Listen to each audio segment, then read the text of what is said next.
Hello， 我是刘泽。9月呢，就是大家期待已久的小径的 Hobo 手账开卖的日期啦。那今年呢，跟往年一样，我也是有抢先的去他们店里开箱给大家看一下，今年他们第一波进的手账。那究竟有哪些呢？我们就赶快看下去吧。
那以上呢就是我今天带大家去看小径他们第一波进的9月份的 Hobo 手账啦。那他们之后如果说还有在进新货，假设我有时间的话，我会尽量去拍给大家。那希望有帮助给一些还在观望 Hobo 手账的大家。我觉得今年的实体啊，其实真的看的都比图片上面我觉得还来得更精致、更好看，还不错。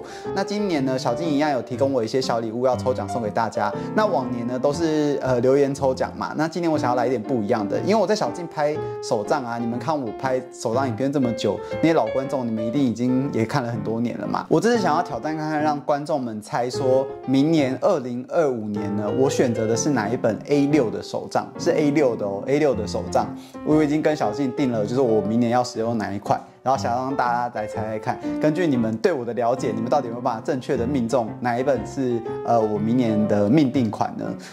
如果给大家一点小提示的话，明年我觉得我的选择还蛮像我的，我只能这样说，就是并不会让大家觉得说哦好意外，你怎么会选这种款式？这样就是还蛮符合我自己会喜欢的风格。大家可以在下面留言猜猜看。那如果有猜中的人呢，我会随机抽2位送文具的小礼包送给你们。那如果说有兴趣的人呢，大家也可以去高雄的小径文化逛逛哦。